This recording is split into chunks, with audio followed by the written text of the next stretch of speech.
Lads, we are back, and I am profiling for you today my Endymion Guardragon, Endymion Magician Guardragon deck. It's about 45 cards. This deck's a lot of fun. It's done really, really well for me in all of my testing. It just cannot perform well during a test itself, and by that, of course, I mean a regional or any other event. Maybe that's me. I don't know. It's quite possible that part of it's me, but it does brick on me, and only in tournaments, only when I'm playing competitively. That's a personal thing. That's not anything that's consistent, because I've done tons of testing with it, and it never bricks in testing. It's just always in actual play. So we're going to jump right into the profile, and we're going to go over everything. This is a very in-depth profile and why I run the ratios and everything that I do. So first, there's 2 copies of Endymion, the Mighty Master of Magic. Eminem here is... he is just insane. This card has single-handedly won me games against Sky Strikers. It's just incredibly powerful. It can bounce for free negates. Well, not free negates, but negates to spell and trap cards. And you run a lot of cards that can get spell counters on them in the main. Not a lot, but a good number. A number high enough that it's a very powerful card. Next up is going to be 3 copies of Servant. This is your Rhoda, essentially. It's your special Rhoda. This card will just turbo out anything that can have spell counter on it. I have used it for every single card that can have spell counters on it from the deck, in the main deck. So, the Servant's an incredible card, and it can attack directly. This card's so good for game. You go, okay, main phase, normal summon, okay, go through your plays, battle phase, swing for game. When you get stuck in a time, this card will let you win time. Next up is 3 copies of Mythical Beast Master Cerberus.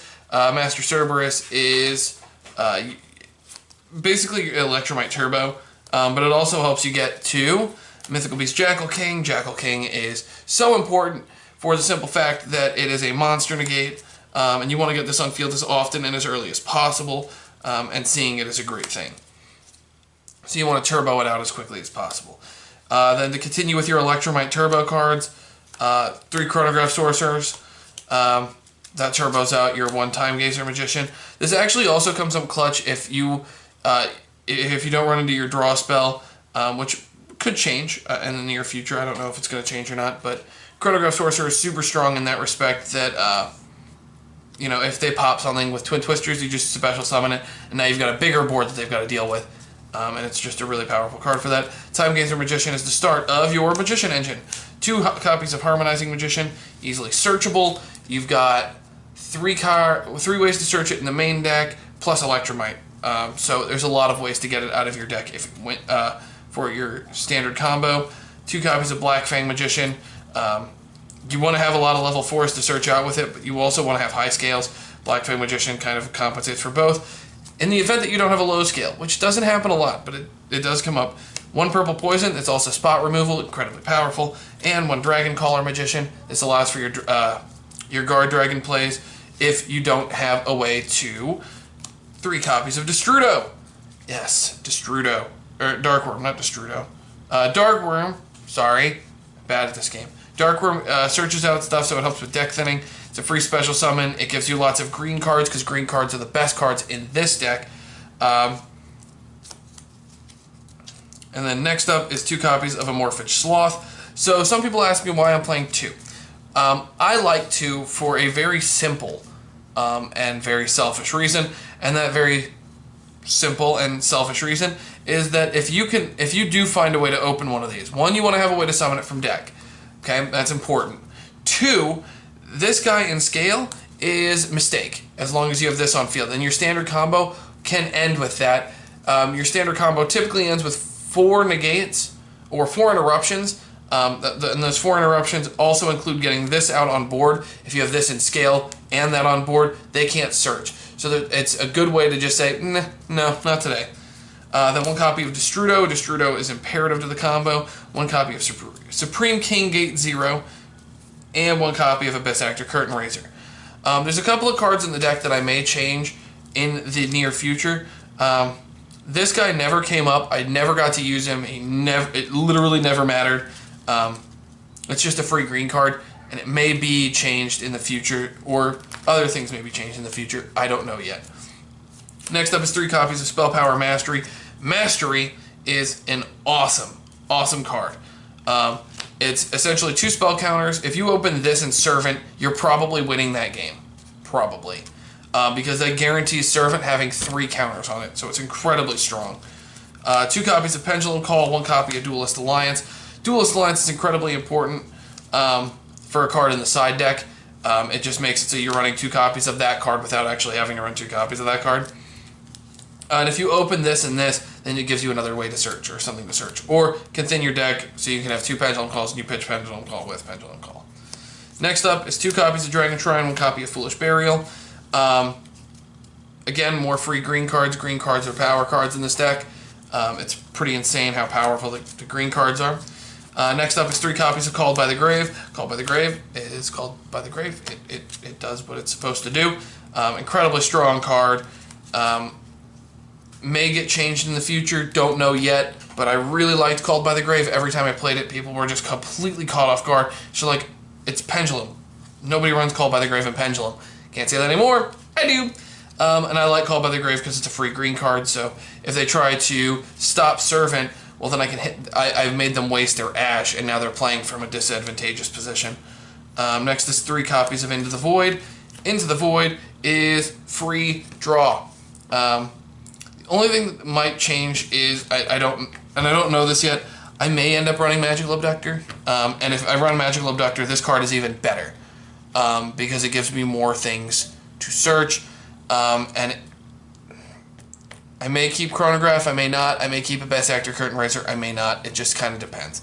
And then last but not least, Upstart Goblin. It's my lucky Upstart. It's my ultra rare one. I love this Upstart Goblin. It's so purty.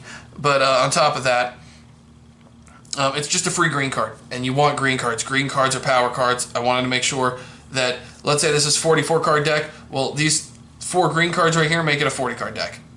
Pendulum Call, it cuts it more. So this just essentially makes my deck 40 cards, but with more green cards, which are the reason that the deck is strong.